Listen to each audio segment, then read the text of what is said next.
Hollywood's love affair with the martial arts dates back to the earliest days of cinema.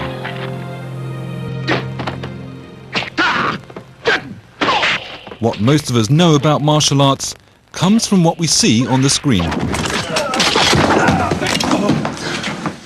Lower your weapons.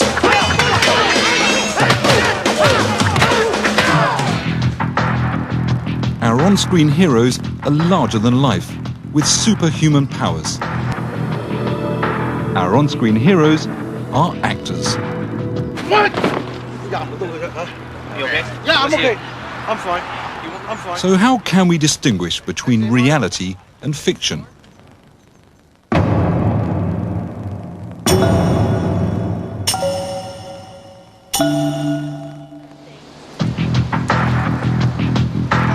Now this is reality. This fight was filmed by a passerby on a home video camera. In real life, a fight is clumsy. Creating fights that look good on the screen is a skill all of its own. Lawrence Tan is a former fight choreographer. What you have to do for the film, for film fighting, is the opposite of what you need for the street. For a film fight, you want to see the wind-up of the technique and the full movement, so the audience can see the technique. They could go, wow, look at that technique. In a street fight, you want a very short movement that the opponent can't see. Very often there are many martial art movie stars. They look terrific and they look real tough, but they don't have the real fighting skills to make it work in real life. So for example, in some of the Hong Kong movies, let's say when he punches and I block, I'm hitting like this and blocking, and then I'm taking a big motion and he hits, and then I'm showing that full power. So I say, ha!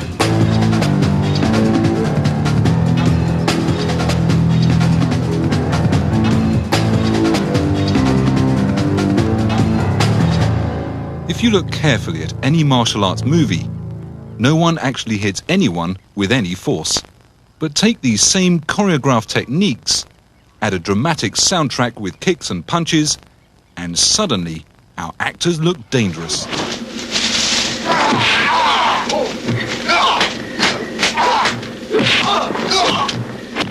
Hong Kong has been churning out chop socky movies for years.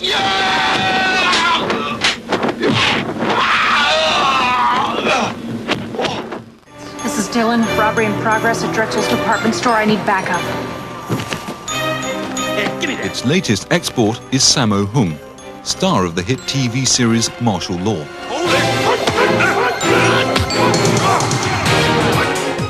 A hallmark of the show is the ingenious fight choreography mixed with a sense of humor.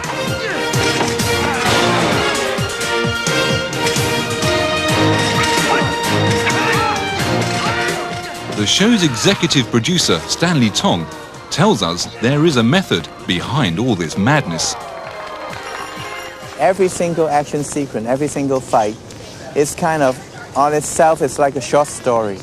You have Act 1, Act 2, and Act 3. Act 1 is how it started. This guy giving you trouble? No, he's going. No, I'm not. I say you are. Get up. In Act 2, the villain is better, stronger, and our hero in trouble. And then Act 3, how he twists it and turns it around and win at the end.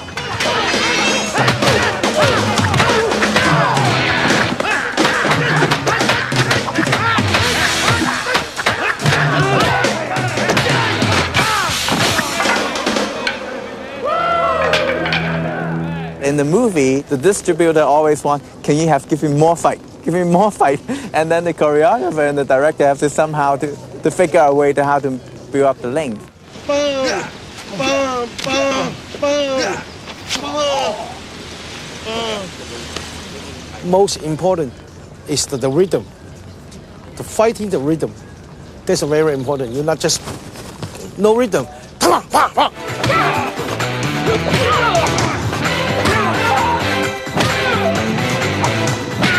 doing a television or film, you have to look like you're hitting really hard without actually hitting or making any contact. Or if you do, it has to be very light contact because you need your stuntmen. You have to be in a much higher level than just real fight. Because like you have to be controlled. In real fight, you kick somebody, you got to you follow through. All your weight goes like that. But in martial arts fighting, you want to just stay at the same place, look like it hit it hard, he do the reaction, but actually it doesn't hurt him. So you go like that. But in real fight, you go like this. So every time when we shoot, we bring in a martial artist to fight with our actor. The actor always say, oh, come on, no. Get the stuntman to do the kick. I'm not gonna let him kick me in the face, you know, like he cannot control.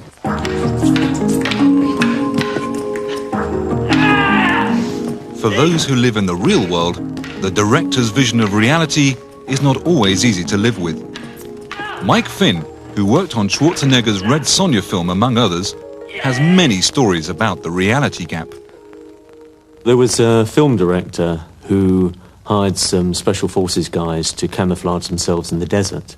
So he came on set and he was wandering about and he's saying, oh, where's those goddamn special forces guys? And one of the crew came up and said, oh, you know, they're actually there in the desert. He said, where? He said, I can't see them. He said, when I pay people to camouflage themselves, I want them seen. Sometimes kung fu movies or the martial arts movies, they give people a wrong conception of what the martial arts is about. You know, they'll say, oh, I'll show my kung fu, and they're doing like jiu-jitsu. Or I'll show my jiu-jitsu, and they're doing kung fu. Or, you know, and a person that does not know, they'll see someone doing jiu-jitsu when they call it kung fu and think that's how kung fu looks. Okay, hush, everybody, we're going to greet out one time. Hesso Kodachi! For professional instructors like Sugar Ray Crossan, the Hollywood image of the martial artist is a double-edged sword. I had a student recently say to me that he was a little disappointed because I'm not like the grandmasters of the movie. He was looking at a lot of the movies and comparing. I said, man, I'm sorry I disappointed you. But my thing is to teach you how to defend your life, not how to be an actor. But I enjoy, you know, when I get opportunity to watch kung fu flicks. But I mean, the difference between a movie and reality, once again, reality is hard enough trying to deal with one individual. More or less 20 guys attacking with knives, guns, and all kind of craziness, you know. So I don't want people to get the wrong impression when they look at a movie, especially my students. You know, I tell my kids, look at the movie, enjoy it. And they have some nice moves, you know, nice kicks and different moves that could actually be applicable in a street situation. But for the most part, it's entertainment. Because of the films, because of Bruce Lee, because of the Hong Kong movies, martial arts is now part of the world culture.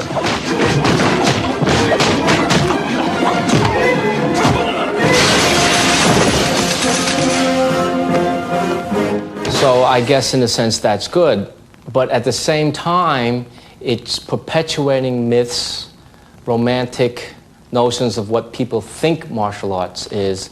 It's basically like a cartoon version of what really martial arts is, and that's doing a disservice to the true art. When I see those martial art movies, of course it's fun to watch. You see beautiful techniques, but it doesn't work that way. Get the arm, myself. Get the arm, look at that, that's it.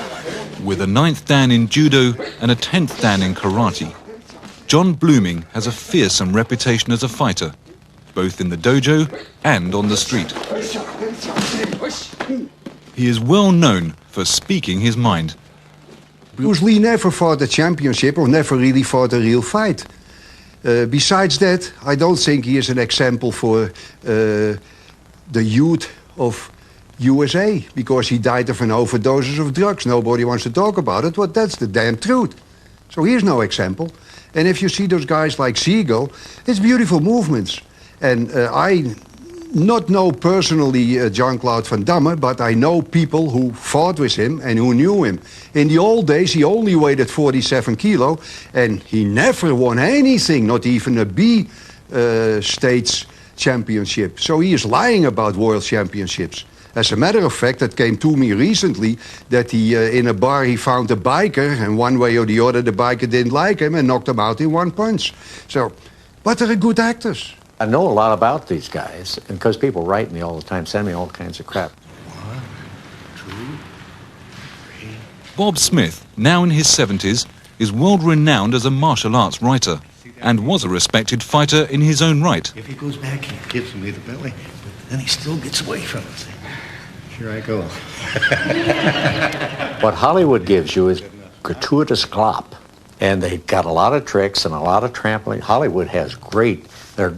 Bogart should have had this kind of stuff when he was fighting. They got fighting. I have a student who works as a fight manager at studios out there, and he said none of them can fight. It's in some of the B movies that we find the really crazy stuff. Our hero leaps 40 feet through the air to land in the middle of a small army,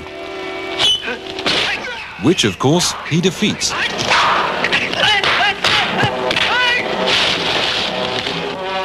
Look carefully, and you'll see how each of the actors politely wait their turn to attack.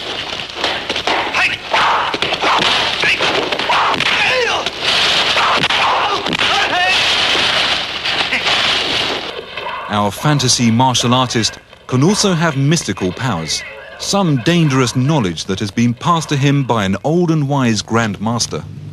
I will teach you how to use the death finger. If it's done correctly, you will cut off his breath, and he will die. I think for a lot of fantasy, there's a good solid base. As a young man working in Southeast Asia, Bob Smith was able to film many of the old grandmasters that he met. Through his books, he has become famous for bringing the mysteries of the Eastern martial arts to the West. Through the friendship with several boxers, great boxers, I was able to see some things that Westerners weren't, and to incorporate them into some books, including particularly these Gilby books. The Gilby books Bob is referring to were actually written by himself under a pseudonym. They have become the Bible for martial artists around the world. They were meant as leg pulls for the American public, but most people that I've talked to through the years regard them as gospel, and there were all kinds of fantastic things happening. In it you had such wonderful creations as a Parisian halitotic attack. You could defeat a person with your bad breath, and which ain't bad, because it's halitosis is better than no breath at all, as the old masters used to say. The Ganges groin gouge. And then there was one called the delayed death touch, by which you could touch a person almost inadvertently, or at least softly, in a crowd, and leave for Brazil or wherever, and the chap would die, say, that night, and you would be in Brazil with a clear alibi. This was the delayed death touch, and probably the most fascinating chapter in the book. I think a lot of people believe Gilby's books, and they don't realize that this is a satire, sort of like making fun of the people who believe in some of these stories. Our fascination with the martial arts may come from a secret hope that we may be capable of more, a refusal to accept what is normal about our physical limitations. The martial arts, shrouded as they are in mystique, are a wonderful playground for our imaginations. But there is no smoke without fire. Next, we'll meet real-life martial artists whose stories would not seem out of place in a movie.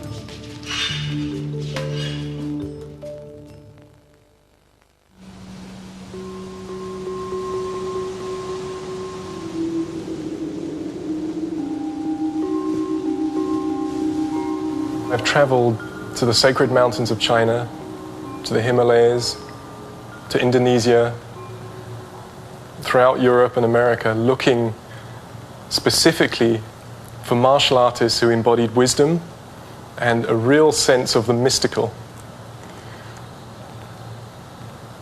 And there are people who can do really, really strange things that you just wouldn't believe. Inspired in part by the TV series Kung Fu, Alex Cosma is perhaps Britain's answer to David Carradine.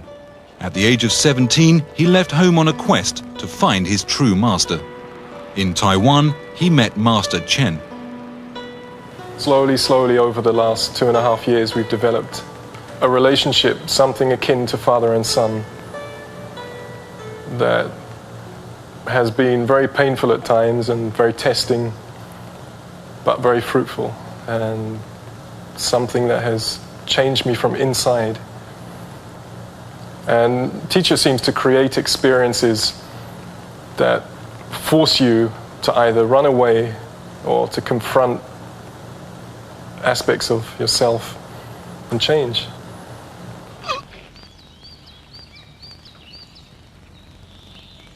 Master Chen is passing on his knowledge to Alex in the traditional way.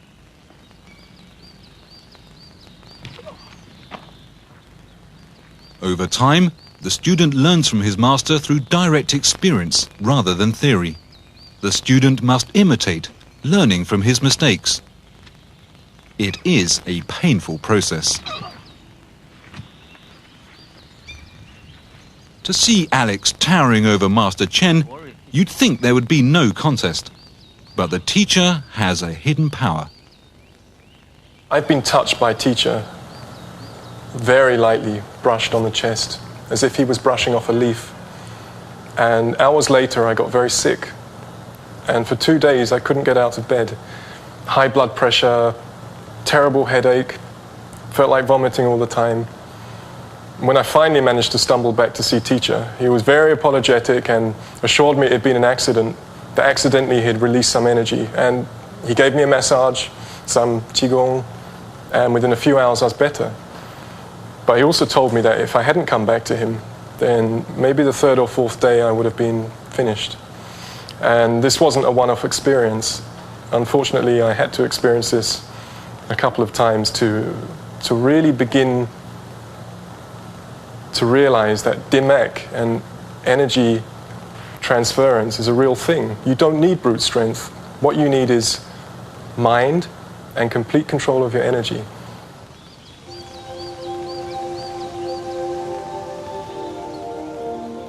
If we are to believe Alex, then Master Chen is a remarkably powerful man. Here we see him doing Tai Chi, an exercise that cultivates this inner power, the power of Qi.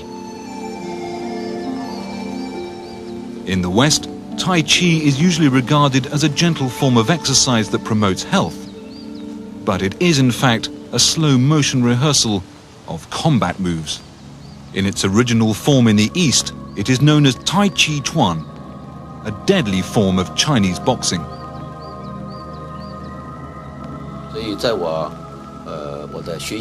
From my own experience accumulated from Kung Fu practice and professional work, I realized that Chinese Kung Fu can, within seconds, inflict damage to anyone's balance of qi or its flow, thus able to make them tragically leave the world. Master Chen used to be a bodyguard for the President of Taiwan. Now he trains the President's Special Forces. He can do everything he talks about. He can kill a person very, very easily, and yet he spends his day healing people. He meditates as much as he practices martial arts. He's a paradox.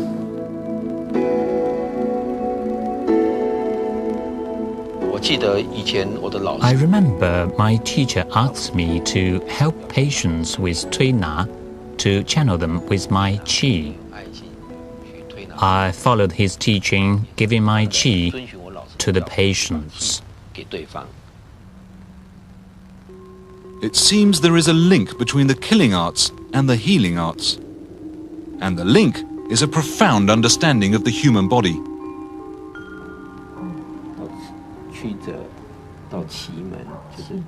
While we were filming, this woman shuffled into Master Chen's office doubled over, with a hacking cough. After 45 minutes of acupressure massage, which appeared to be acutely painful, she walked out with a straightened back and no sign of the cough. We don't know what her ailment was or how she was cured, but we did witness a transformation. Having mastered Tai Chi Chuan and Kung Fu, what more is there for Master Chen? The answer lies far from the fighting arts.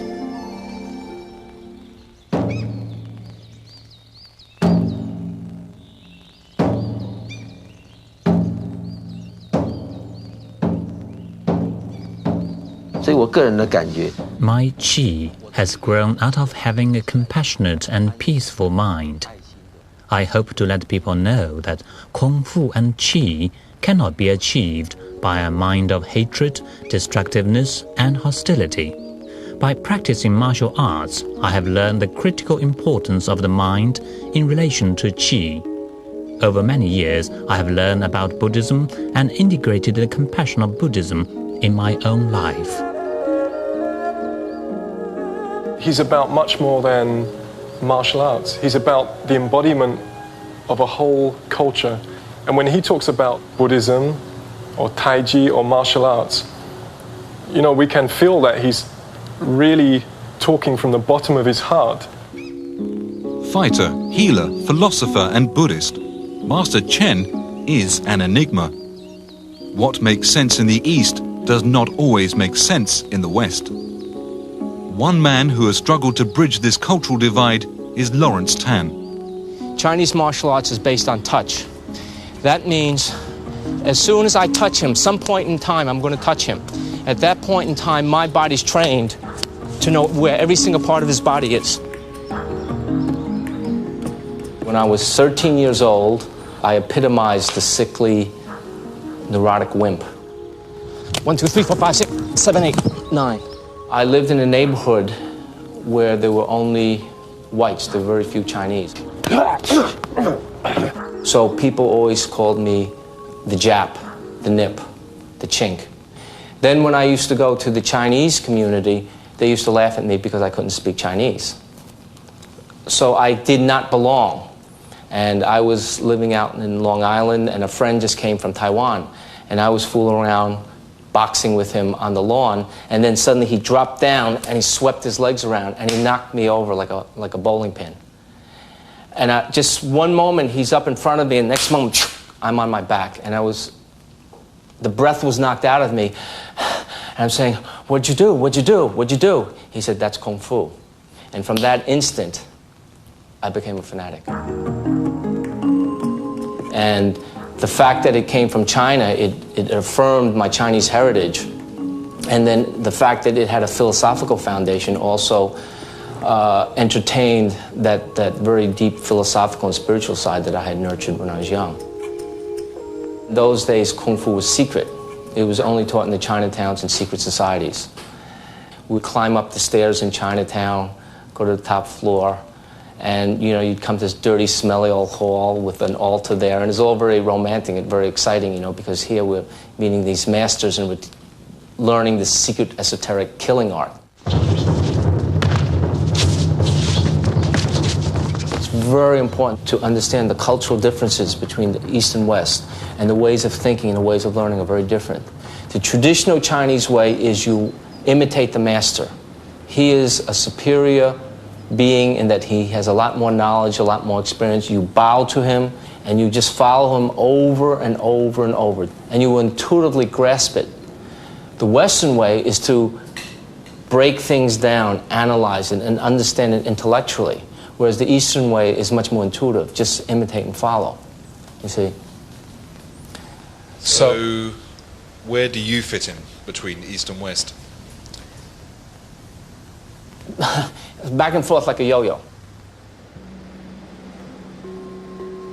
In a bid to resolve this conflict, Lawrence Tan's quest took him to the steps of the Shaolin Temple in China, legendary home of Kung Fu. He recorded his journey on film.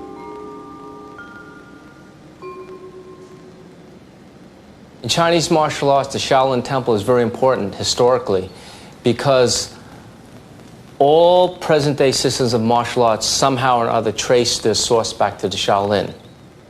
For all of us, it was sort of like we're going to Mecca. We're going back to the source, and this is a spiritual journey. We're going back to the roots. And in the end, in many ways, it was a letdown. It was an anticlimax. The Shaolin had become a pale imitation of its former glory, now operated by the Chinese government as a tourist trap.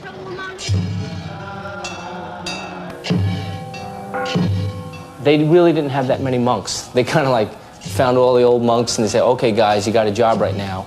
And a lot of them weren't real monks, or some of them had just studied a little bit. So basically the system had been fragmented in chaos.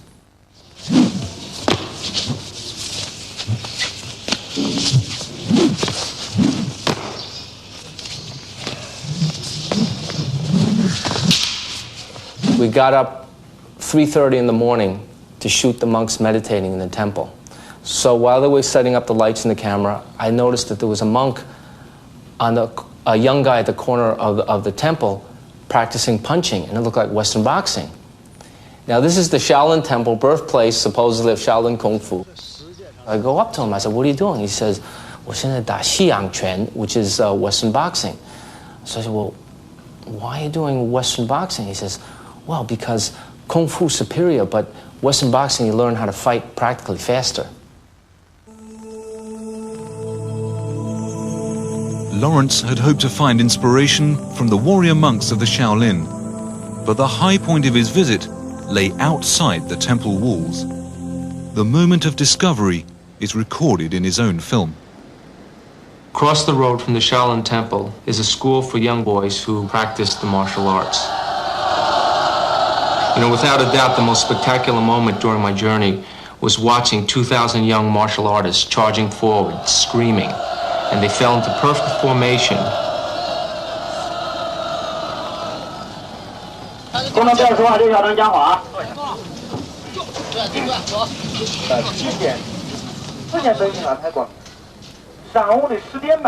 These youngsters are inspired not by the lofty Zen philosophy seeking personal enlightenment. Each of them is hoping that they're going to become China's next Bruce Lee.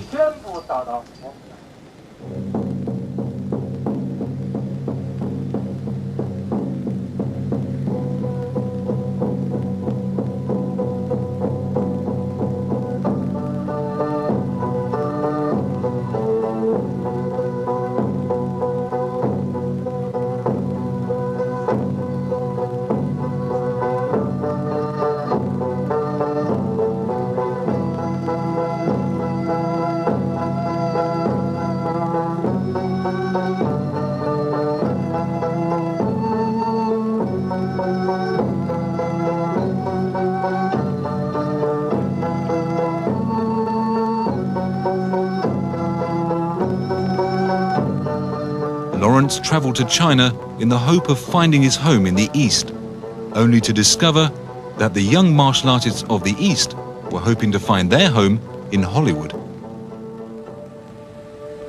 Absorb the energy, that's right. I want you to inhale, and I want you to channel it. Lawrence has now settled in New York, where he teaches his own brand of Shaolin Kung Fu. 3 in 1. Here it's physical movement, mental concentration, and spiritual breathing. This process of me seeking the truths of martial arts was really a metaphor, in the end, for me seeking myself, who I really am. It was an attempt to really understand myself as a Chinese American, as this product of East and West. A weapon. The force is neutral. Energy is not good or evil, it's how we use it. The Shaolin warrior monks learned how to use this in a negative expression to defend oneself. Okay? It's also used to heal, not being totally Eastern, not totally Western. And to come to that struggle within myself, to reconcile it. And it was through martial arts I understood this. Send forth the energy. Relax. All the people we have filmed for whom martial arts has been a way of life tell of a transformation in their lives, but none more dramatic than that of Master Sken.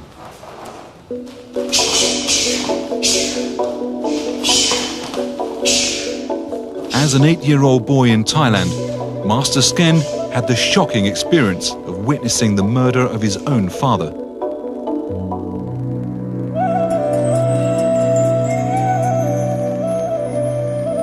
When I saw my father die, I thought that I want to train martial art or Muay Thai, okay, to revenge. And I moved to from the village where I stay and moved to the Thailand temple. So at the Thailand temple, the monk have taught me Muay Thai, and he have taught me that should not train Muay Thai for revenge, because revenge, there is no ending. I learned discipline, philosophy, psychology that learn Muay Thai, okay, for keep fit and to change yourself a better person, to learn to control your anger, your temper. Master Sken's quiet humility belies his credentials. He is a world-class Muay Thai fighter, a man who has never lost, either on the street or in the boxing ring. As the national sport of Thailand, Muay Thai attracts big-time gambling. A gangster once tried to bribe Master Sken to lose a fight. He said, "Will you lose for the money?" I said, "No, because I got my prize and I got my moral." And they said to me, "If you don't lose the fight, we will kill you, we will shoot you."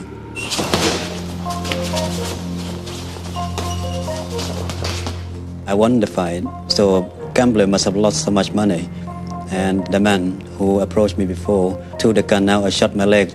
Luckily, the bullet went through my left knee. I went outside the other side of my leg. Fearing for his life, Master Sken left Thailand for Europe, funding his travels through teaching Muay Thai. It was during a stay in Holland that his abilities attracted yet more trouble. When I was teaching, I became very, very well known over there, and there are a number of clubs and kickboxing clubs, and they didn't like that I live in Holland, because a lot of fighters, a lot of their students came to train with me. And one night I went to the nightclub near the seaside of Amsterdam, and when I was standing talking to my friend, and 7 guys came toward me, and no apparent reason, and just take the weapon and ready to attack me. So I jumped backward to the narrow doorway of the nightclub, and I managed to to protect myself and knock them down one by one. So later on, police came and found that 4 bodies would lie down on the floor, and but I have to run away, because if police came, know that I do the damage, I may have been arrested and sent back home to Thailand. So it is a number of occasions like that, and I managed to protect myself.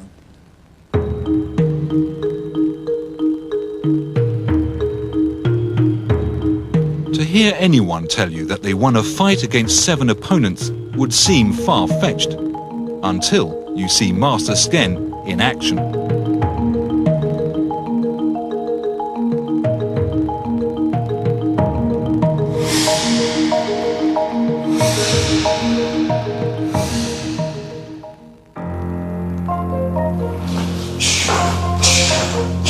From the day he saw his father killed, Master Sken has experienced more than his fair share of violence. Yet the Buddhist teachings he received as a child have remained with him. In the Buddhist way to teach you to be calm and collected, to learn to control yourself, not to harm other people. But however, the connection is Muay Thai is considered as violent sport. When you go into the ring, you have to fight and even knock the opponent down. But that is part of your career and your living. But however, Buddhist philosophy helped the Muay Thai fighter to use Muay Thai in the right manner, in the earn a living, and protect people who have less ability than you, and to be humble, to have moral. This is the Buddhist philosophy of help the fighter to be a better person as a whole.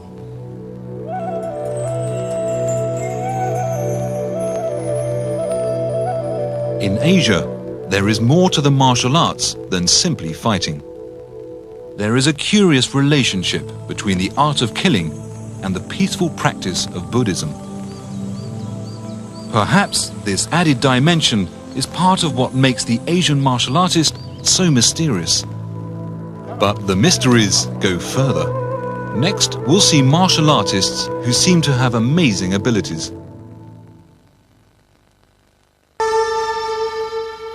Asia is home to many of the mysteries in martial arts.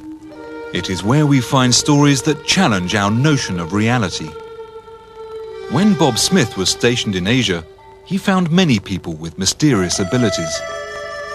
Fortunately for us, Bob had an old film camera.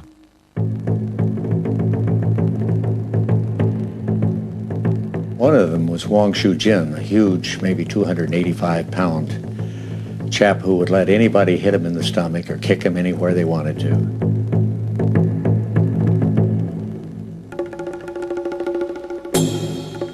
When you ask him how he was able to do this with a smile, he'd simply say, "Chi." What is it that prevents this man from being hurt by the punches?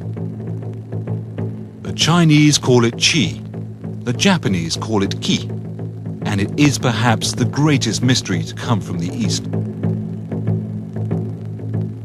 Qi well, it's in every culture. The Eskimos, our American Indians defined it as something that moves. It's the animating principle in a human.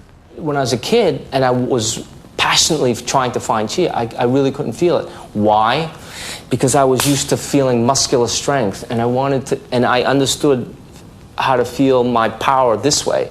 I didn't understand that there's a very subtle power that one feels when one can relax, focus one's mind, and allow the Qi or energy to flow. A clear definition of Qi is elusive. For Master Chen, Qi is fundamental to his practice. He believes that Tai Chi is one of the best ways to develop this mysterious force. Master Chen regards Qi not just as energy, but as the life force within us all.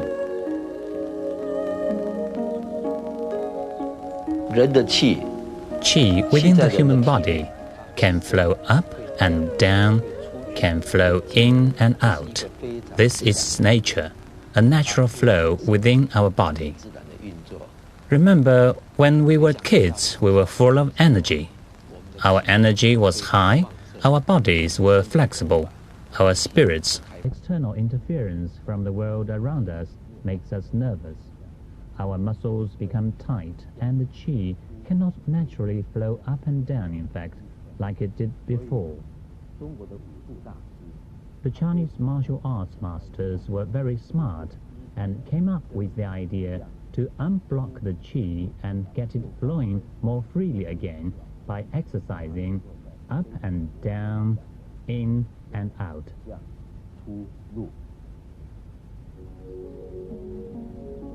Master Chen's disciple, Alex Cosma, is author of Esoteric Warriors, a book that describes his lifelong search for the real martial artists.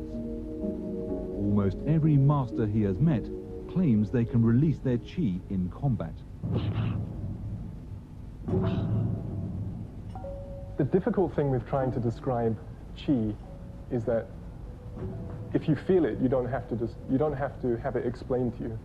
And however much you try to explain it to somebody, it's impossible to put across in words. So it's very useful when teacher really hits you with what seems like a very light, even slow movement at times, and yet the pain you feel inside is tremendous.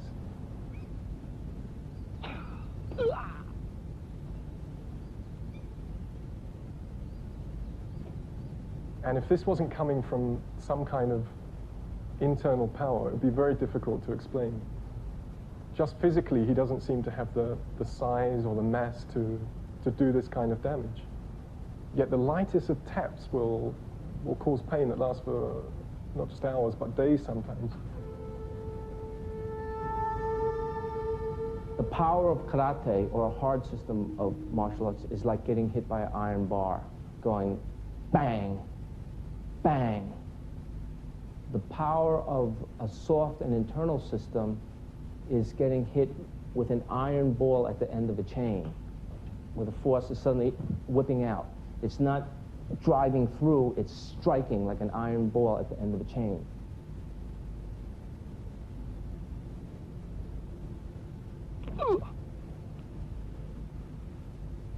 Now think of a towel. If you take that towel, which is soft, and you spin it around and you make it tight, and you snap it, you have tremendous power from this little weak, soft towel. This is an analogy of the power of softness. The hard systems is using the body like an iron bar. The soft systems uses it like a iron ball at the end of a chain. It's whipping out, and it's going bang, and the force resonates into the surface. It's a different way of using force. Now, imagine if you took that towel and you dipped it into water and then spun it around and snapped it. You'd have even more power. That's the analogy I try to use to explain about what qi is.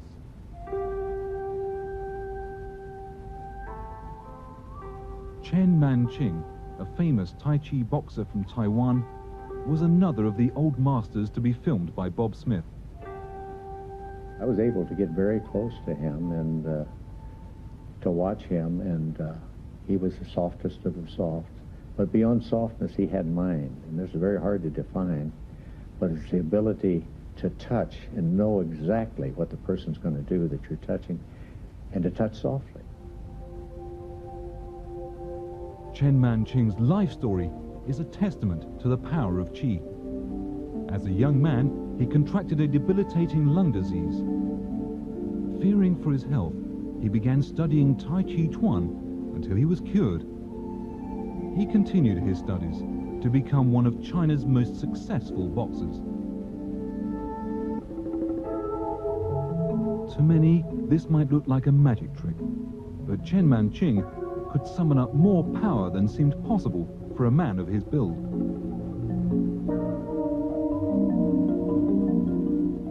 He did it by relaxing and shifting your strength through his body, down through his rooted legs, into the concrete. So in essence, you're pushing not a man, but concrete. I know this for a fact because I was one of the pushers, and I've been photographed in that posture. Some teachers have taken Tai Chi westward. William Chen, author of Body Mechanics, has explained Eastern mysteries in Western scientific terms. It is ironic, given that he was an early disciple of Chen Manqing. When I was studying with Professor Chen, I always thinking about his magic man, his, invisible man. And nighttime, he probably fly around the room. So after I stay with him for 2 years, I find out he's just as normal. But only he's good. I respect him because of mechanics. The secret of body mechanics, how the parts of the body work together, becomes clear in the exercise of push hands, where two opponents try to throw each other off balance. Notice how the body can twist and move to soak up any force applied to it without being knocked off balance.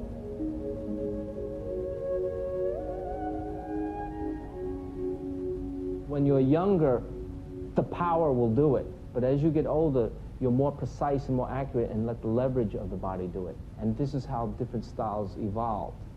This is a soft style. So can I borrow someone's fist? Okay, just hold the fist out here. Make it strong, okay? Now hold it strong. If I'm young and I'm strong, I can push this, hold it, don't let me move it. It's force against force. But because I've developed my bones to strong and have calluses, I could bang it and break my way through. But it's still force against force. He'll feel it. Now, when I'm older, now look, I'm using force here. You see, I'm using force here. Now watch this. I'm taking a finger. No, hold it here strong, don't move. No, hold it strong, don't move. No, don't move. Do you see? I'm just using one finger. And if this is coming towards my face, I'm moving it away. I've used less force, and yet I was able to move it away. Now hold it strong. Hold it strong. See, I'm using more force, and I might be able to fight with weight. This is leverage.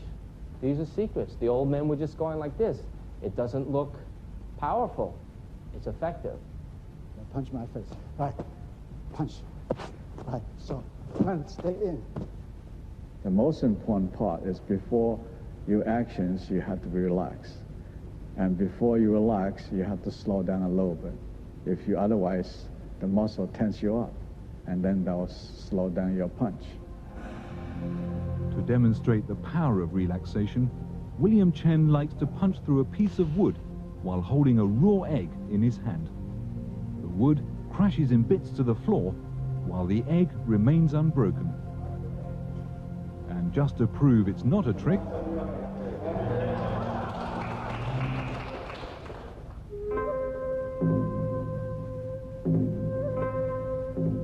when you think of martial arts, you think of breaking. But is it Qi, or is it something else?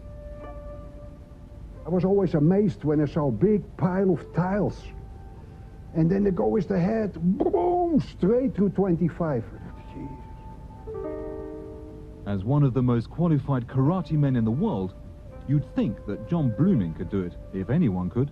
I put 6 or 8 of those tiles in one piece, or 2 stones. And I went, whack! I nearly broke my wrist. I went through them, but it bothered me for a week.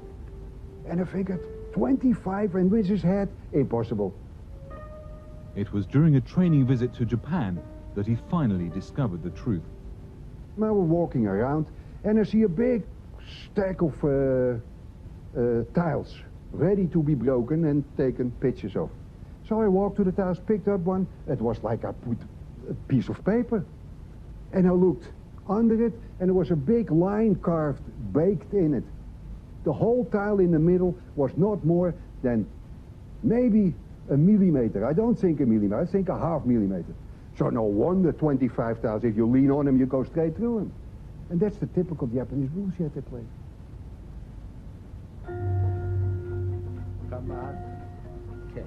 But don't be fooled. There is more to the martial arts than clever tricks to show off a master's ability. Your equilibrium, your balance and everything is controlled. You know, your spinal cord's over here. This one. Control. Body control. Okay? Control your body. Seiyu Oyata is an expert in Kyushu Jitsu, the secret art of striking vital points on the body. The effect can be devastating.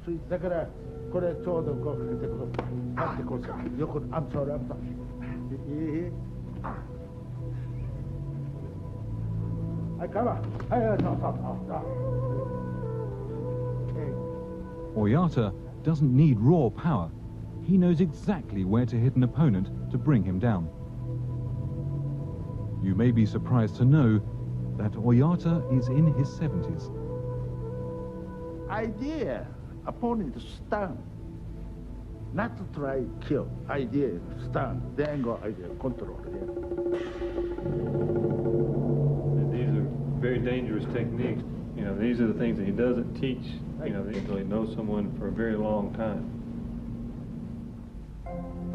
All the martial artists we filmed were quick to show us something of their abilities. Often the implication was that they knew much more than they were showing us. Maybe that was true. Maybe that's what they wanted us to think. Either way, the uncertainty leads to speculation. And speculation is the very stuff that fuels mysteries. Next week, we reveal the difference between fighting in the dojo and defending yourself in a real-life confrontation. When it comes to the crunch, just how useful is a martial art on the street? This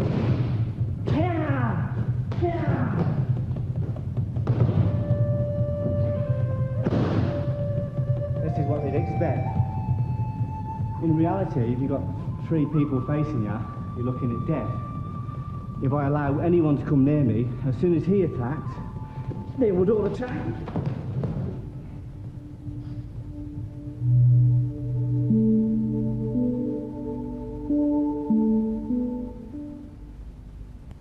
In arts, this process program contains strong language from the outset. Judo, Taekwondo, Muay Thai, and Kung Fu. It's all about fighting. Yet the martial arts have retained a romantic quality. Some people dedicate their whole lives to mastering these fighting arts. But why? Do they simply want to become the best in their art? Do they want to feel invincible on the street? Or are they in pursuit of mystical knowledge or some ancient wisdom?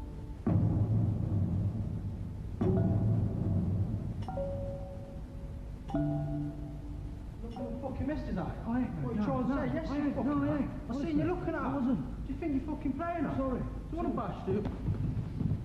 It's the moment we all dread. Coming face to face with senseless aggression. None of it's like the films. None of it is romantic. None of it is palatable. It's ugly. It's really ugly. Having done it for 10 years and having been in over 300 fights, I can tell you categorically that it's not the place to be. The assumption is that martial arts training will prepare us for any encounter. But is that true? It looks impressive in the dojo, but how useful is it on the street? There's so much going on in the streets. People getting killed, robbed, slashed, beaten. And I would say the majority of my students, their purpose for training is self-defense. I took up the martial arts, like most people, because I was bullied. And I was really frightened of, not so much the physical, it was the pre-fight, it was the build-up of nerves that frightened me. I was a very scared, bullied 14-year-old boy when I found my first teacher. And 17 years later, I find myself walking around without being scared of people. Come on, work it. Take them out. Martial artists who train hard claim their skills give them an edge. I know I can fight a little bit. I can protect myself. And sometimes I have to slow down because I might get a little, I don't know if it's cocky, but it's just that energy in me. And I have to slow down and say, okay, cool yourself out here. But I put myself in actual situations, and I tell my students to do that. When you're walking down the street and someone walks past you, just think in terms, wow, that's a big guy. What would I do if he threw a hook punch or if he tried to choke? I had a scrap one day, and there were 5 pimps. And they boarded a friend of mine, and he wanted to know why. So we went over to where the car were, and that was by a garage. And out jumped 5 guys. And one picked up a hammer, and he hit me right on the inside of my left foot. That hurt. I was so mad, I just, like a tiger, I stormed forwards, and I caught him, cut away his hands, and one way or the other I hit him. Don't ask me if I hit him with my fist, I think so. Or I might have had with the triangle bone here and hit him, because the ear came off, he had a crack in his skull, and the main artery was busted. And he was dying from 10 o'clock in the morning until 3 o'clock at night. From that day on I swore I will never in a street fight, unless my life is in danger, hit him with my fist, and I developed the so-called Chotai, which is just as effective, but it doesn't really kill you. I was coming home one morning, and this guy walks up, and he got too close. He came into that zone, you know, where you're too close, where you violate the person's privacy. And he said, you have a match? I said, no, I don't, man. And he said, excuse me, can I ask you something? And he went in his coat, and he saw it coming out, and all I saw was, I don't know what it was. It looked like a handle. I can't tell you the exact technique I did, but I can say that I hit that guy at least 20 times before he hit the ground. And, you know, it was an unfortunate situation for him. But what happened after he hit the ground, I pushed his coat back, and he had a sawed-off shotgun. So when I come up, I come with both hands immediately. Now, you see how elbows are in my midsection? That would prevent him from pushing the gun again towards me. Every martial artist who's been tested on the street will tell you their system is the best. A little farther. Boom. And then I can go in. Boom. And then knock him out. Okay. John Blooming, known as the Beast of Amsterdam, has earned his nickname while providing security for the clubs and casinos of the red light district.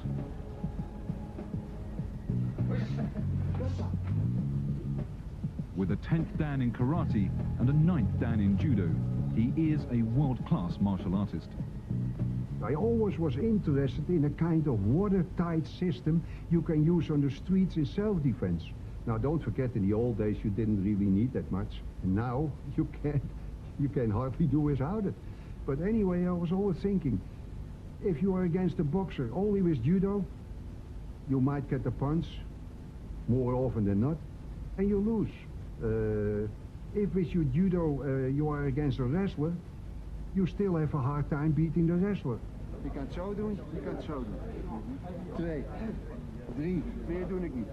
So I figured if you combine, for instance, karate, the kicks, the defenses, the punches, combine that with throwing techniques, backwards, frontwards, hip throws, and the next 1/3 is once you have thrown him, don't let him go on the ground, jump him. Any street fighter, once you have him on the ground, he is a baby. So from here, in, bang. And up. Come on now, it was not that bad. And then you pull the other one over your wrist. See what I mean? At 6'4" and 16 stone, you could argue that any system might work for Big John Blooming. But what about the rest of us? Dave most probably could not do the things I do. Why? Because I'm tall, I'm heavier than he is. On the other hand, he couldn't do what Dave does or what I do, because he is still lighter and not really weight trained and all that. So everybody has adapted to his own style and think about it and train in that way so that he won't be scared of a big guy. And that's why I developed, for instance, this real fast kinkeri. Because when I stand here and have a fast kinkeri, from nothing, I'm in his balls. Pat. You know, in a split second. Pat. So he couldn't see it, he can't see it in my eyes, what I'm gonna do, I just give him a deadly stare. And I hit him, pop, right in the balls. And as soon as I hit his balls, it takes 1 or 2 seconds. And then he goes. And as soon as I hit the balls, I will move right in with showtime. Pop. When this is his head, pop.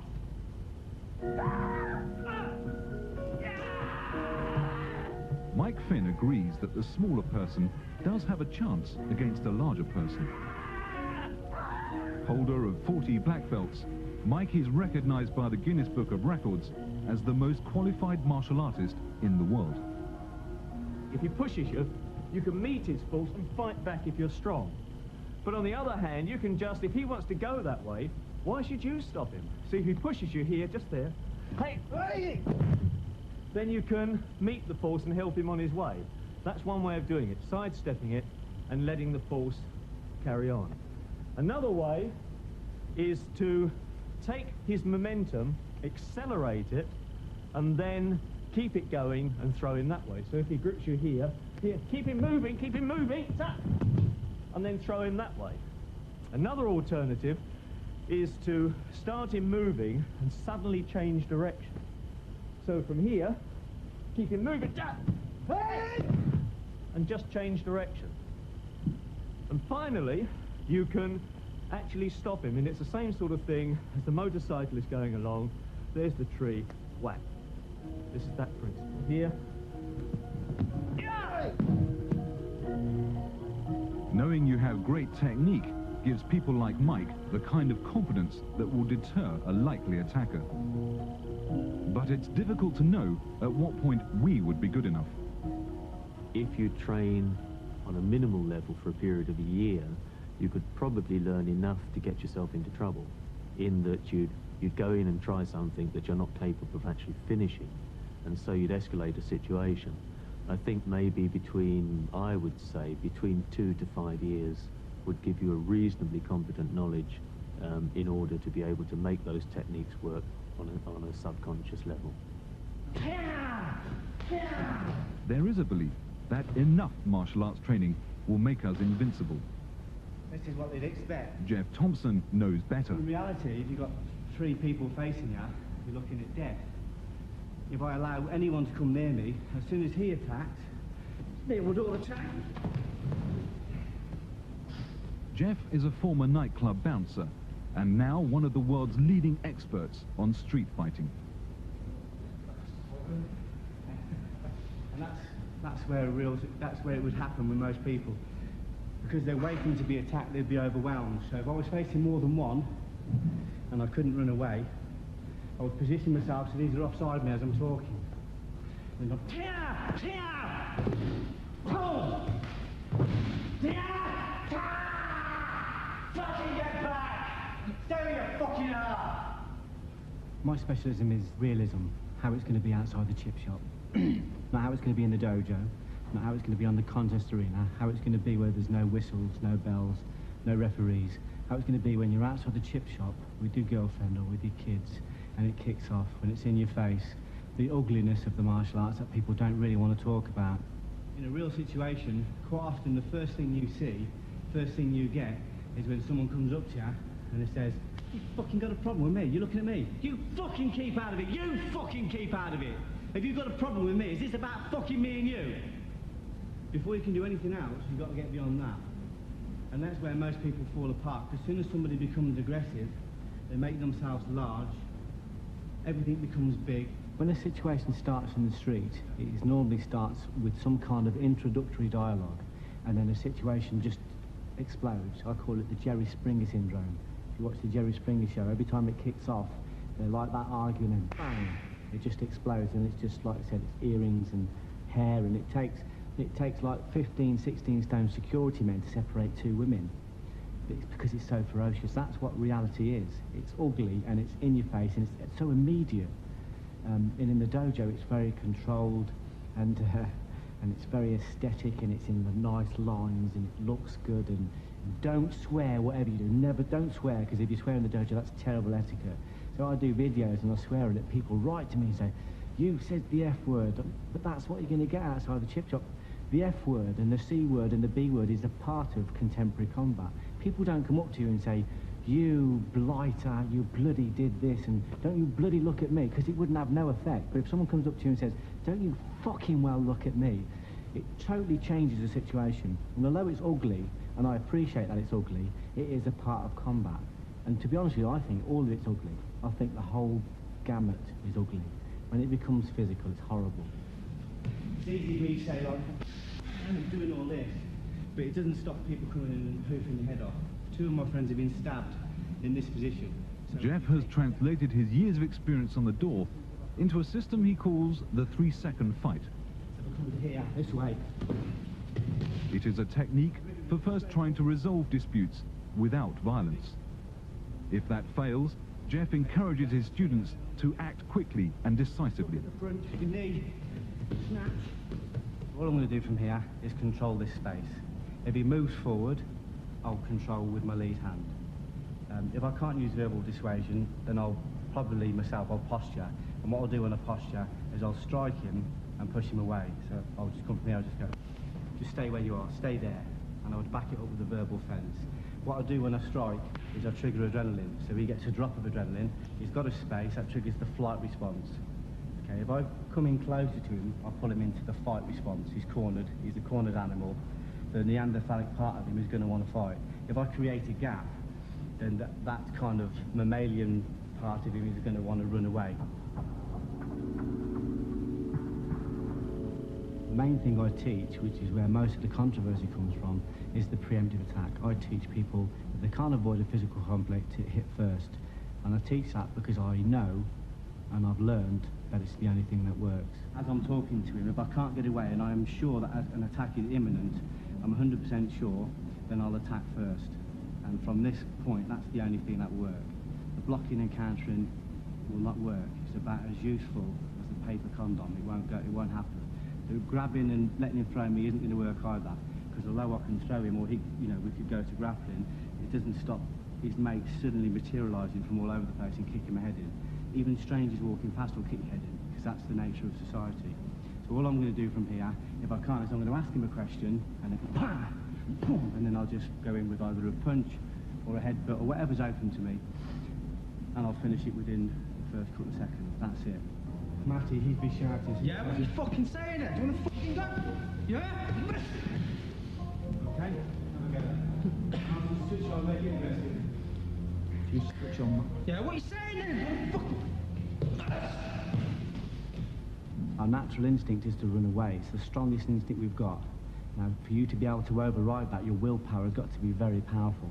Not only that, you've also got to get rid of all this nonsense about waiting to be attacked and trying to block and counter. It won't work. So if it's going to be physical, you know, control the pre-fight. If you can, avoid it and escape. And if you can't, be the hammer or the anvil. You either hit first or you get hit yourself. And like I said, most situations these days do not end after the first blow. The fight starts when you hit the floor, and then someone does a 56 move kata on your head. And when they're finished, your mum won't recognise you. You just come out with the toe tag and the nice inscription on the marble, and it's not what you want.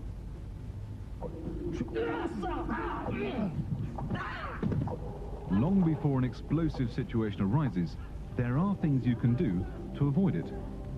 First law of survival is self-preservation. The second law of survival is to be aware at all times. The third law of survival is to expect the unexpected. The fourth law of survival is never to underestimate anyone. And the fifth law of survival is to respect the values of all existing life. If you govern yourself in accordance to these 5 laws, you pretty much can endure. Sugar Ray Crossan teaches self-defense in one of New York's tougher neighborhoods. A lot of times, a person who has low self-esteem, they'll walk down the street with their head down. And just like in the jungle, a lion, he'll pick out a herd and he'll see which one is the weakest, which one is limping, which one is unaware.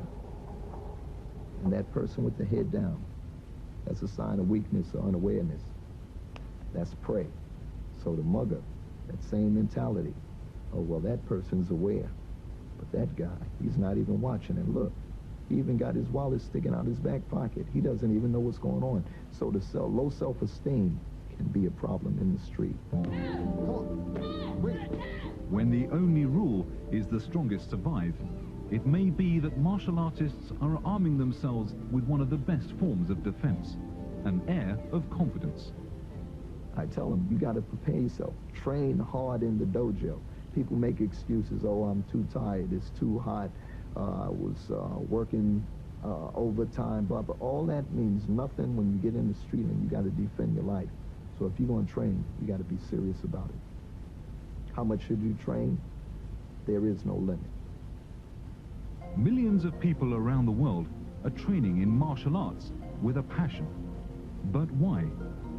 Next, we find out if the rest of us are missing out.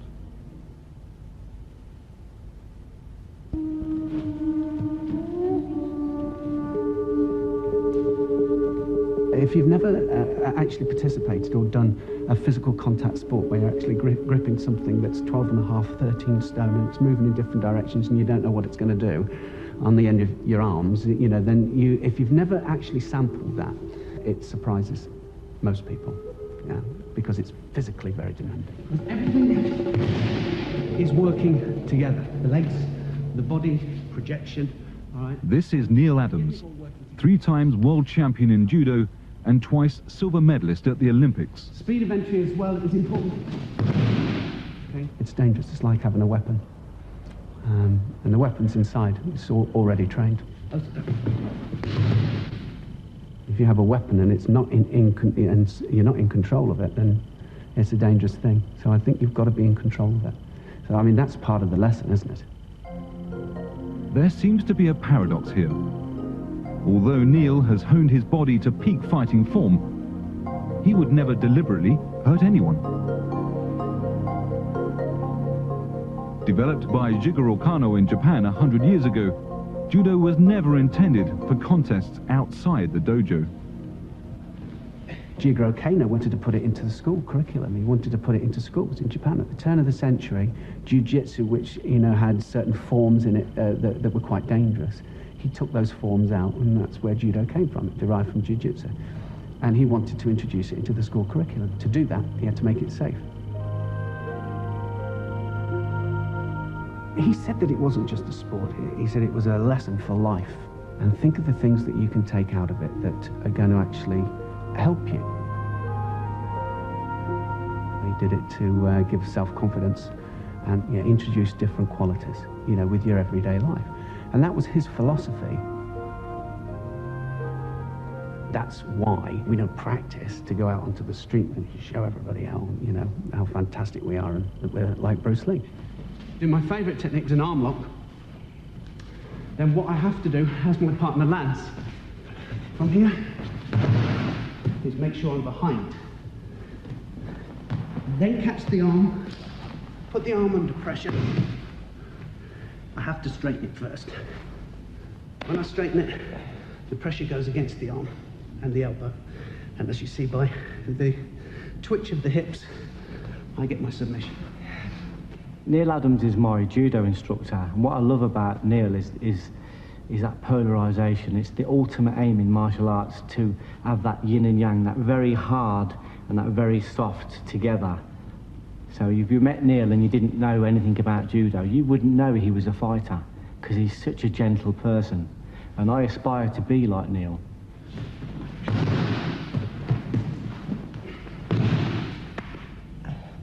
I think every martial art's got something. And of course the best martial art is judo. I'm a judo person.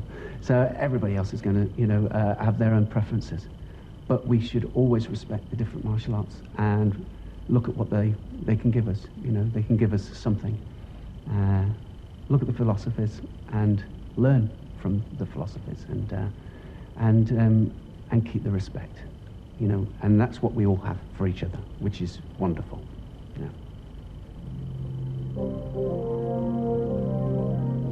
This sword is razor sharp. In the feudal period, this kind of sword would be capable of cutting a man in half. You could cut a steel helmet in half, and quite often cut through the armor that a samurai might be wearing.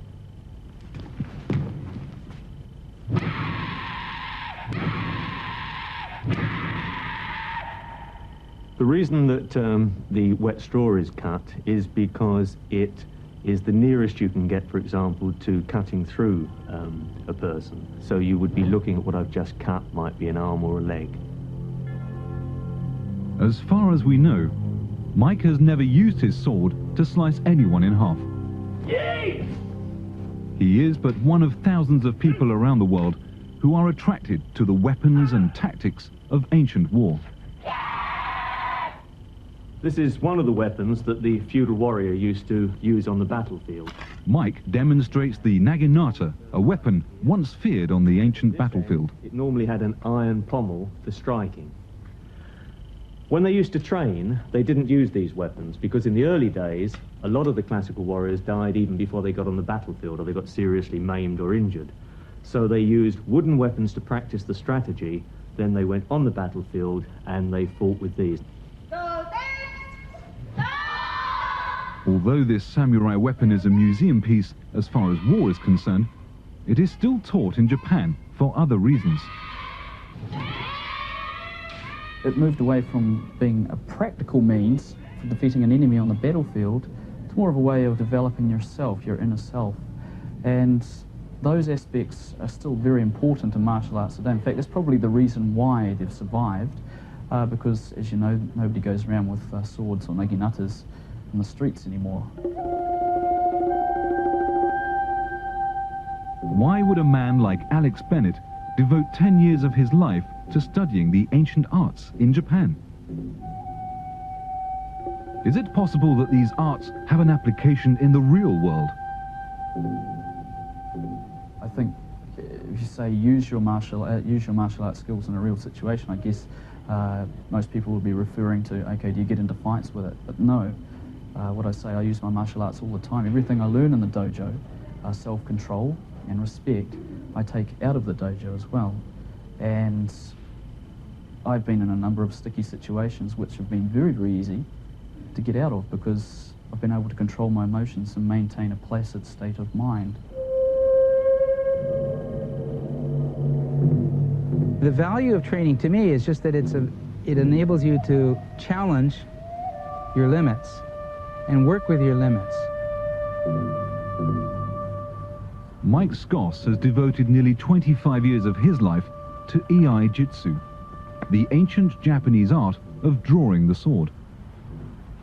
By working so intensely, physically and mentally and spiritually, it forces you to grow. You have to challenge yourself. You have to keep questioning your assumptions and your limits, and you get very close to people. You come to understand something about people that you just can't get that close except when you're dancing or when you're doing some kind of very high art. And that's what I would say martial arts are a form of high art. They just happen to be combative in nature as opposed to musical or plastic or whatever. Of all the martial arts, Ei Jitsu is perhaps the most difficult to appreciate. We asked Mike to explain what he is doing. So what I was doing were standing techniques. One of the techniques was a man is on my left side and I feel that he's going to attack me. So I draw my sword, I pop him up, I pop up his arm, I thrust, and then I cut him down.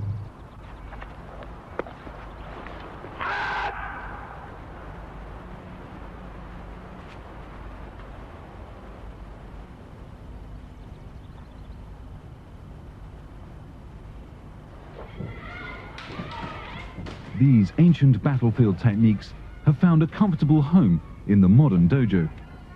For some, it is just a pastime. For others, it is a virtual world in which to explore the imaginary act of killing someone.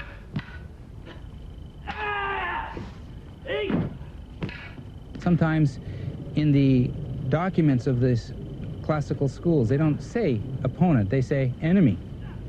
And that's the spirit that you train with. You know, of course you're cooperating. You're training together, not upon one another, but you do have to have that understanding. This is combat. This is real. Life and death. Only one of you is going to walk away, and it's not going to be the other guy. And that's a strong kind of practice. When training in the killing arts, our dojo warriors are looking to recreate the real thing as closely as possible. But no one wants to die for their art. To people who know nothing about kendo, it can seem a bit frightening and daunting. But in reality, a lot of the noise is made because these bits of bamboo actually give to make it safer for the exponents to practice. Apart from that, Mark, they wear heavy protective head guards. So that doesn't actually hurt Mark at all. This allows you to strike quite hard without fear of injury. And this allows us to do our forms and impact each other.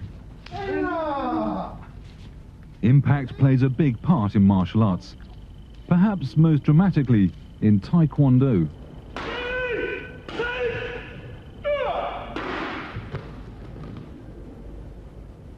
Dave Oliver is chairman of the Taekwondo Association of Great Britain.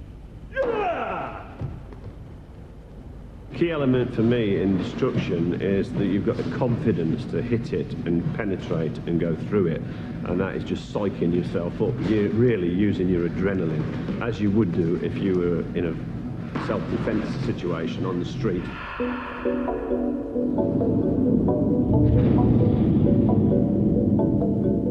Ball breaking is very difficult because it's a mental thing as much as a physical thing. If you're scared of hitting the object, then you're not going to penetrate, you're not going to go through, and you'll end up injuring yourself. Does being tough in the dojo lead to acting tough outside? In common with most martial arts instructors, Dave sees how training can change his students. What I find with students when they start training, a lot of them do come and think that they're going to be Bruce Lee or Jean-Claude Van Damme and want to fight. But it actually has the opposite effect on them, because when they spar or do destruction or do patterns and they work out regular, it takes the aggression away. They don't really need to do that. They can go in competitions and they can spar in the school. I don't know that many people who are aggressive, who are really good martial artists. I think at the core of all martial arts, when you've got through your little phase of wanting to prove yourself, you've got through the ego phase, you've developed techniques that work, you've won competitions, and you've gone through and you've got all that out the way. I think is the ultimate thing is that there's this realization that the human being has so much more potential that they can develop, and that martial arts is a doorway to exploring that potential. Next, we find out what happens when martial artists begin to reach their physical potential.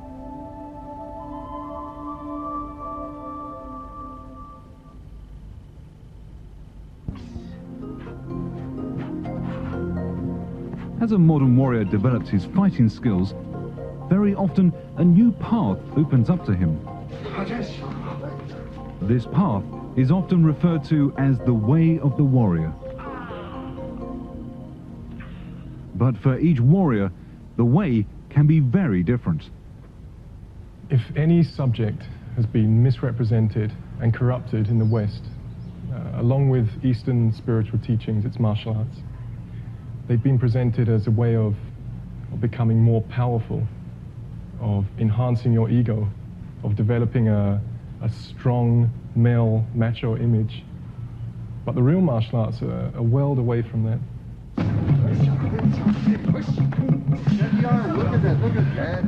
My personal opinion is, it is not the mystic, you know, all the funny things around it which makes me jittery. No, it is a hard way of life. Be yourself. Try to improve yourself. Try to be honest against everybody. But once you get shafted by somebody, really whack him. Boom! And then knock him out.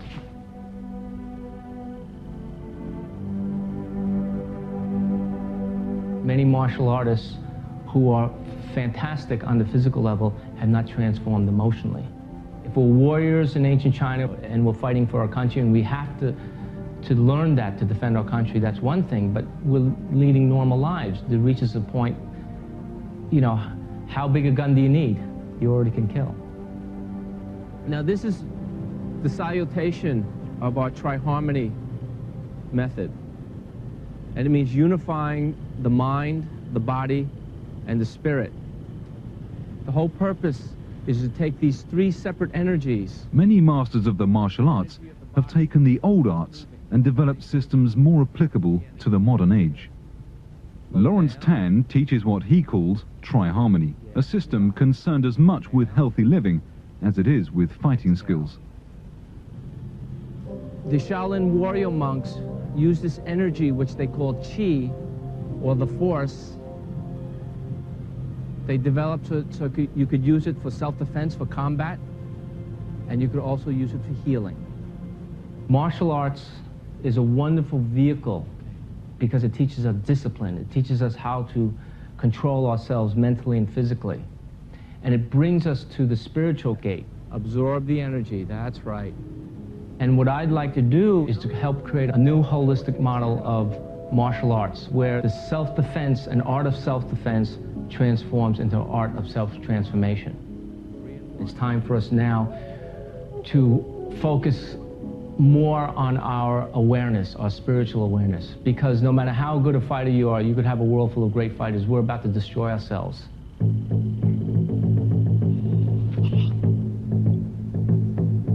Inside of every person is violence. You know, we all get angry, we're all scared. In fact, in my experience, we're all like scared little children pretending to be grown-ups. But very, very few people really find wisdom, compassion, and maturity in their life or their practice. The first thing that Mr. Chen taught me was how the mind and heart are the real foundation of martial art practice. his teaching really embodies the Buddhist, Taoist, martial art wisdom tradition. It's not about fighting. It's about something much more profound than just punching somebody or defending yourself. It's about developing a body wisdom, a compassionate heart, and having the ability to not just heal other people, but heal your own fear. I don't want to offend anybody. If they like that to do that and they're happy, so the hell is it. But I always find the spiritual thing and the meditation and the Zen thing behind karate or fighting sports is usually one far less than mediocre teacher who fills his pocket with money and couldn't hit his grandmother if she had an umbrella in her hand. They're phonies, mostly. I myself, I like to be honest, I like to be a fighter. I never charged my boys money, really money, no. Just enough so I could run the dojo and my car and things, you know, and I made my money, luckily, at the casinos.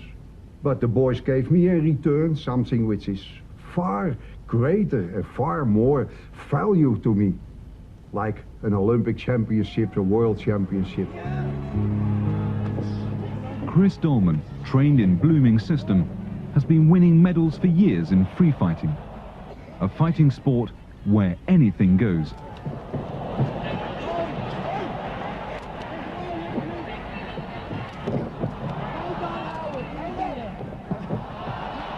Chris Dolman is the best all-round student I ever had.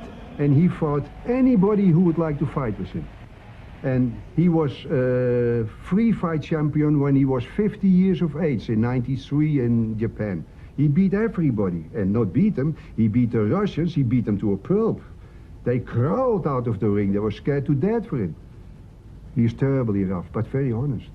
But rub him the wrong way, he will just tell you, he has a funny kind of look there, like, what was that? And you repeat it, you have it right there. Whack, he knocks you out. He doesn't take bullshit from anybody. The way of the warrior for John Blooming is markedly different to most people we filmed. But then he is one of the few martial artists to have experienced the horrors of war firsthand. Blooming is a decorated veteran of the Korean War, where he served with the Dutch Royal Marines. I have to admit, it formed my life, and it gave me a stamina, and it gave me a background, and I knew that I could stand on my own 2 feet. And when in Hung Song we had this big ambush, and I saw in the night, and I saw left and right my comrades die with bayonets up and all that. I never forget the lieutenant saying, boys, this is it, get your bayonets up. And I figured, oh, Jesus, now what?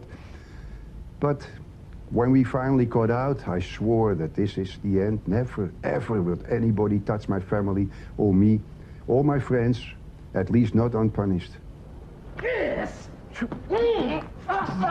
The way for Sugar Ray Crossan has also been shaped by a war zone of sorts. Brownsville, New York. Brownsville was a somewhat rough section coming up. You know, I was subjected to all the gangs and stuff. You know, it was drugs going on. It was all kind of crimes. You know, when I was coming up as a child and teenager and so forth, going into adulthood. But thank God I didn't get caught up in it. But it was a pretty rough area, and it was an experience. I mean, the fact that I survived and I'm here telling the story, I'm not supposed to be here. I was supposed to be on drugs, in jail, or dead. And I was able to avoid all that, you know, through the guidance of the Creator, of course, but through my martial arts, which has enhanced my life tremendously. You have to be aware of when. You have to be aware of when. Roll out, watch your back, roll out, move out. Good, all right. Good. People have a concept that the martial arts is about fighting, hitting, punching, kicking. That's one aspect. But the martial arts is here. It starts here. And as I teach my students, one of the most important aspects of the martial arts is respect. I will respect the values of all existing life. Slow it down. Or abuse my martial arts skills. I will say no to drugs and yes to success, because I'm on a quest to be my very best. Yeah. Hey, what's up, man? What you doing? This is one of my little students. What happened to the Ush? Yeah, it's one of my little students. Everything all right? All right, you still practicing, right? Yeah. All right, take care, man. I'll see you around, all right? One of the greatest influences on Sugar Ray was the late Professor Florendo Visitacion. Sugar Ray recalls the first time they met.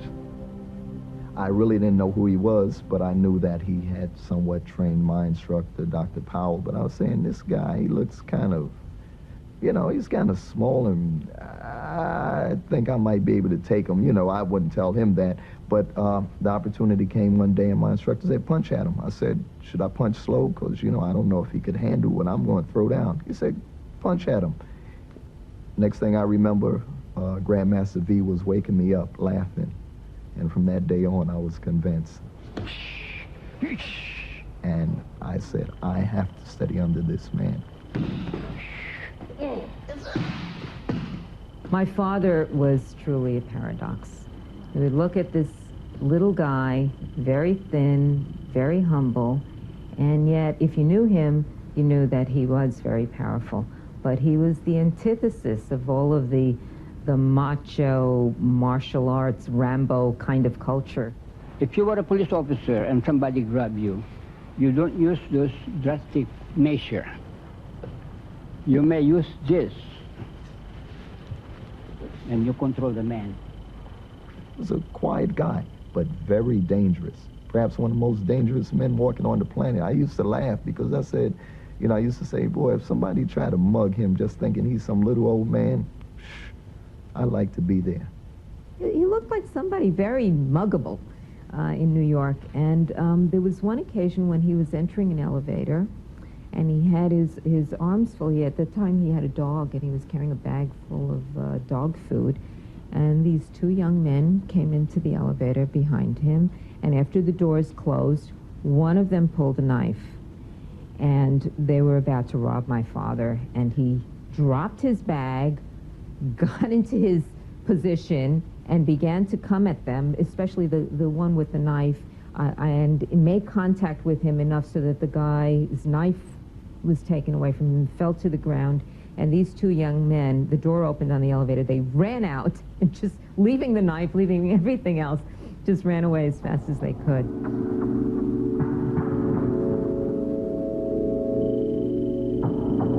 My father's overriding philosophy of his practice was that you learn to fight so that you never have to fight. He really truly believed that people who were powerful did not have to display power. They didn't have to be bullies. Indeed, he always taught us that when you assume power, what comes with power is a responsibility to be very restrained. And the more power you had, the greater your responsibility was for that self-restraint. If you don't know it, do what, folks? Fake it till you make it. Here come this big man. He says, hey, little girl. Professor Visitacion taught Sugar Ray how to be powerful in times of need, but also how to use peaceful restraint. Do it easy, don't hit me. Right, and then once I drop there, what else? Palm heel? Someone asked me, could I stop a bullet? And I said, yes.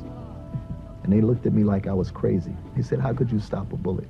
I said, I could stop a bullet by not allowing the situation to escalate where it gets to the point where this person wants to shoot me or want to kill me.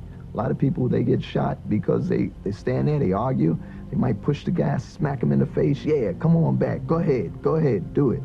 And the guy go and get, bam, why you shoot me? You just asked for it.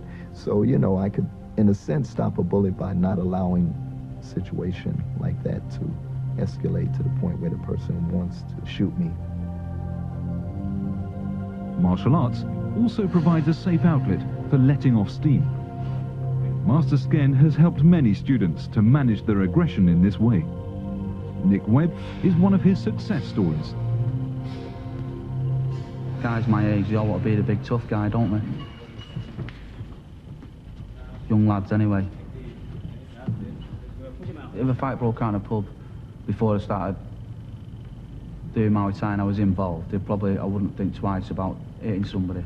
But now I would, and I'd probably just walk away. Well, no, I'd just walk away, because I've worked hard at my training. Master Sken's taught me a lot, and I know what I can do. And I feel like I don't have to prove a point to anyone.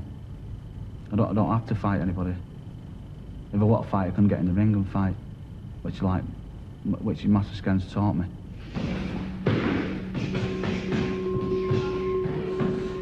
When I teach Muay Thai, it's helping me to see someone, have changed their way of living or their way of life, to be able to channel their aggression and to believe in themselves and to achieve something in the later life.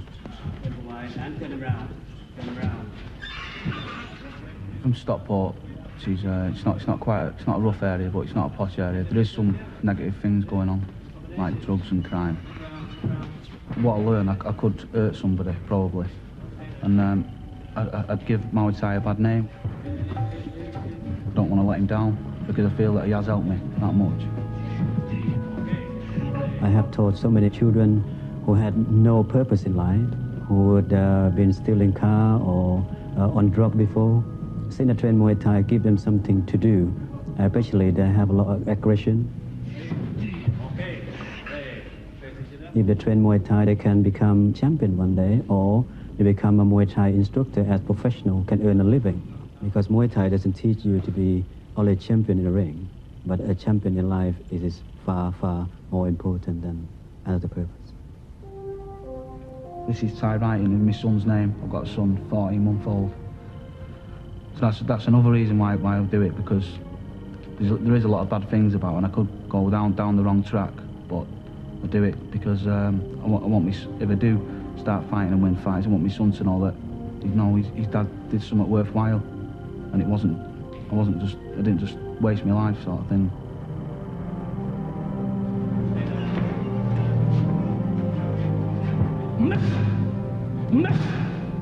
I started working as a nightclub doorman because fear of violent confrontation was at the top of my fear pyramid. So to confront that fear, I went and worked as a nightclub doorman. And in that time, I was involved in thousands and thousands of physical encounters, over 300 fights when I was, one-on-one fights.